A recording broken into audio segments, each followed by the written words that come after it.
Hello guys, this is Blackman Moto again and welcome sa panibagong episode ng pag-review ng motorcycle. At ngayon ngay pag-uusapan natin ang Honda Click 125i na masasabi natin na isa sa pinakamaganda at pinaka-successful na inilabas ni Honda dito sa Pilipinas.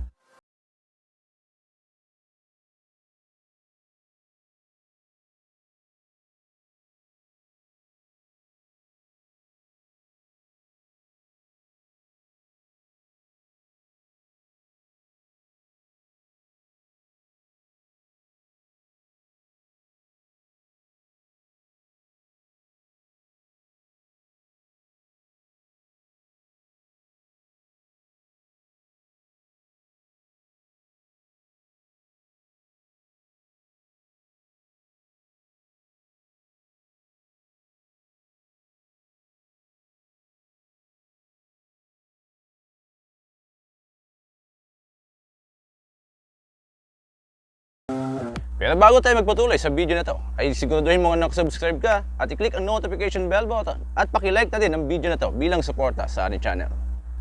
Simula nung nilabas ni Honda ang Honda Click 125 ay ito ay naging dominante pagdating sa kanyang kategorya na 125cc scooter.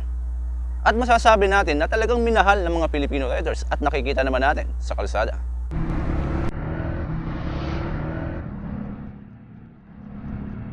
Isang maganda dito kay Honda Click 125 ay of course dahil sa kanyang size ay madali nating isingit. Huwag lang masyadong kamote. Honda Click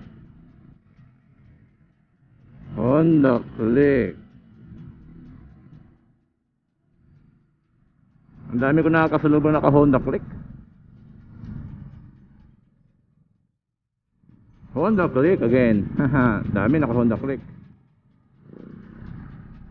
Pang-apat na yun eh. Pang-apat ko na nakita.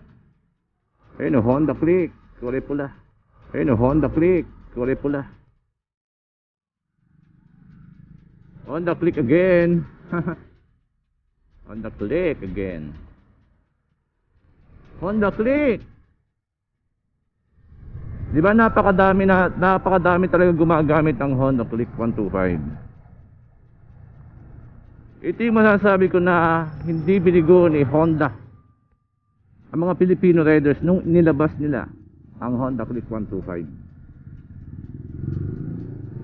Dahil sa napakagandang spec, napakagandang look, kumbaga, kumpleto Ricardo.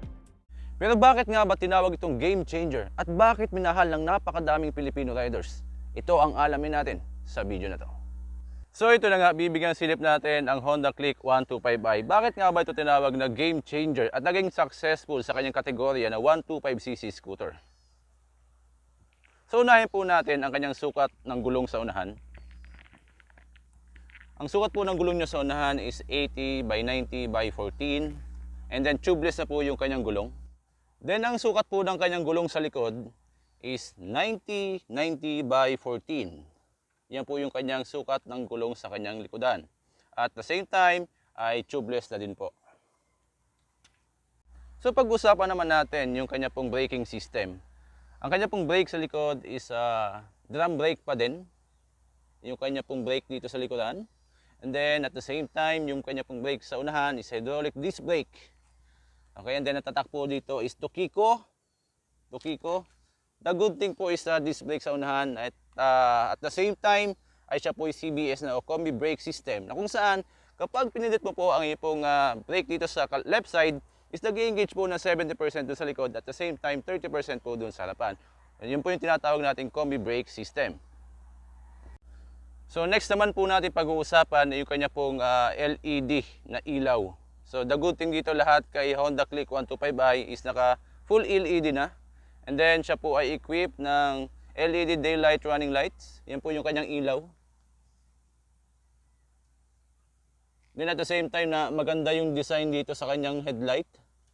May pagkakahawig kay Honda PCX 160. And then at the same time ay may nakasulat po dito, may logo ng FI PGM FI. Then may sticker po dito na Honda. Yan po yung headlight. So ito naman po yung kanyang ilaw sa likod. LED din po. Kahit po yung mga turn lights natin, LED na din. So, try ko pong buhayin yung kanya pong signal.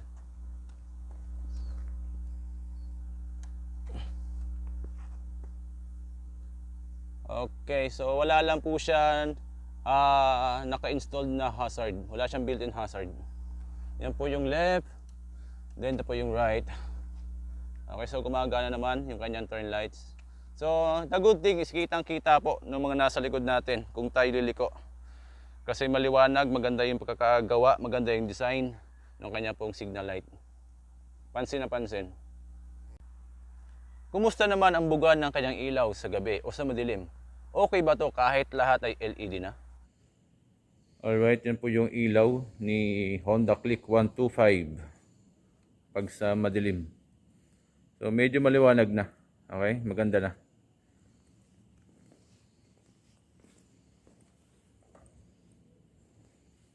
Ito po yung kanyang high. Alright.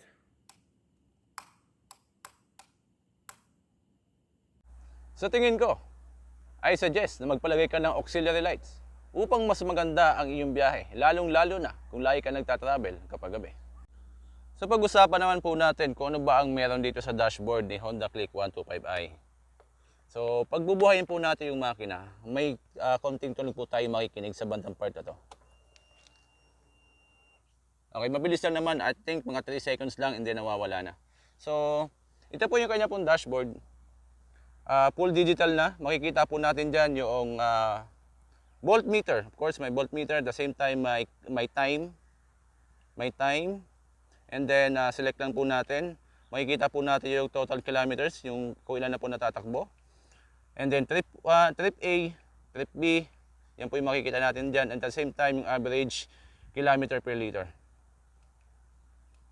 And then nandito din po yung kanyang mga buttons. Yung kanya pong turn lights. So ito po yung flasher natin. Okay, left, then right. Nandito din po yung busina. The good thing, malakas po ang busina unlike dun sa ibang mga scooter o dun sa ibang underbone na motorcycle. Lakas po yung kanyang busina kahit stock lang. And then of course, nandito din po yung kanyang high and low. High and low. So wala lang po siya ng passing light. So pwede naman natin gamitin passing light itong high and low for the meantime. So kung gusto niyo po magpalagay, ay wala namang problema. So decision nyo na yon. And then sa kabila naman po na button ay yung start button lang nandito sa right side. Start button lang. And of course, hindi pa po siya keyless. So mechanical key pa din. So ganito lang pagbukas niyan. Medyo sa una, medyo mahirap buksan eh. So medyo mahirap buksan. Ubuhayin ko po yung makina. Papakinig ko lang po sa inyo yung tunog niya. Isa sa mga matahimik na makina itong si Honda Click 125i. Yan po yung kanyang tunog. Smooth na smooth yung tunog po ni Honda Click 125i.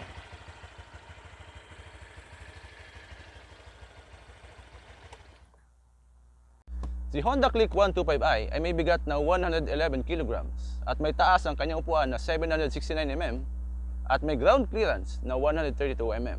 Sa height ko na 5'11", saktong-sakto, abot na abot, hindi bitin, ika nga. Kaya lang, kapag ang height mo ay mga 5'2", katulad ng may-ari nito na 5'4", medyo nakatikdi siya. So kaya doon sa mga riders na nagtatanong, kung ang mga height mo is 5'2", expect mo na titikdi ka dito. Lalong-lalo na kung mga 4'11 o 4'10 ang height mo. So yung riding position naman natin dito ay wala tayong masasabi pagdating sa comfortability.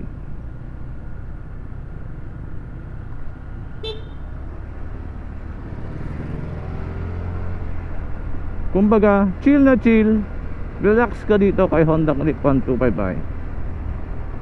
Considering na tayo ay 5'11", so wala tayong problema pagdating sa riding position. Yung kanya naman pong suspension ay hindi ganun katigas at hindi din naman ganun kalambutan. Kumbaga, saktong-sakto lang. Hindi naman perfecto, pero nakuha yung taste ng mga riders. Pag-usapan naman po natin yung kanyang U-Box. Yung kanya pong U-Box is 18 liters yung capacity. So, Ito po yung button niya. Papakita ko po sa inyo yung button na dito katabi po ng susian yung button upang mabuksan po natin yung upuan. Pindutin lang po natin tong seat and magbubukas na. Sabi po nila, kasya daw po yung isang full face helmet. So paano ba natin malalaman kung kasya nga? And of course, susukatin po natin. Ito po yung kanyang U-Box full face helmet. Alright. Nag-swak naman. Kaya lang, masasalduhan ba natin? O di ba hindi? Hindi po kasya yung full face helmet. Depende na po sa sukat siguro. Ito kasing helmet na sinukat ko ay large po yung size. Large po yung size. So kapag half face helmet, I'm sure na kasya po dito sa kanyang U-Box. And then madami po tayong malalagay dito.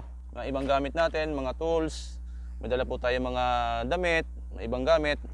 So kasyang-kasya po dito kasi po siya ay 18 liters. And then ang kanya pong fuel tank capacity is 5.5 liters.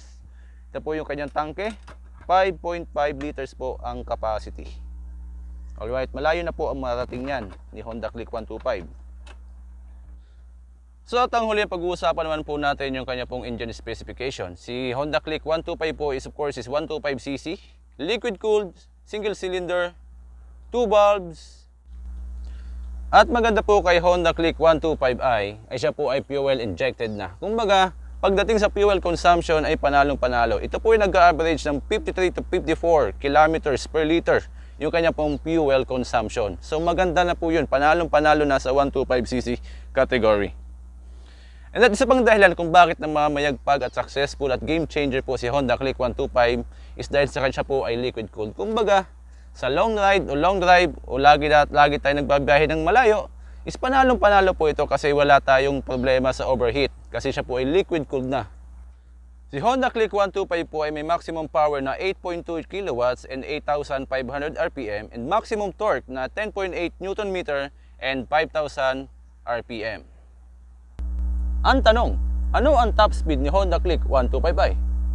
Ito yung kalimitan tinatanong ng mga kamote riders na katulad ko.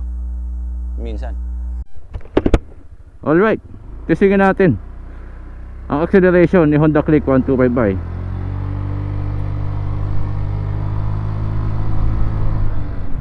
Okay, malakas bumatak dahil ako ngayon ay may angkas. Okay naman, wala naman tayong masasabi.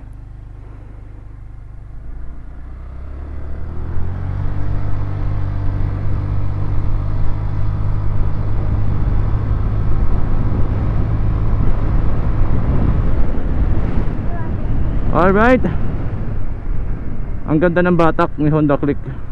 Suwabing suwabe.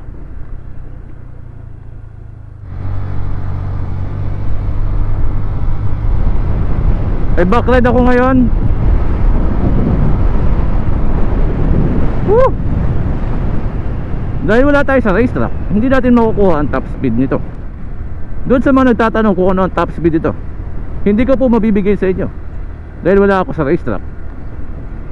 Pero sa pagkakaalam ko, pumapalo ito ng 110 kilometers per hour. Alright, nandito pala yung kanyang may mga pocket pala dito na pwedeng nilagyan ng barya, cellphone. Yung kabila medyo malalim eh. Pero yung kabila, yung right side, so hindi masyadong malalim. And then yung battery po nito ay nandito sa ating foot peg. Kaya nandito. Sa part na ito yung battery nito. Alright, kapag dadaan tayo sa humps, so tingnan natin kung sasayad. May backride ako. So wala naman, safe na safe. Kahit hindi tayo mag-7, hindi tatama yung ating yung lower part. Ito medyo mataas. So okay pa din. May park brake lock din siya oh. Daguting dito. So kapag tayo ay magpa-park ng paahon o kaya palusong, so safety yung unit natin kasi may lock siya kapag naka-park yung ating unit. This is Blackman Moto again. At pasamantala nagpapaalam sa ating video. Magkita-kita ulit tayo sa mga susunod na vlog na katulad nito. Ride safe sa ating lahat.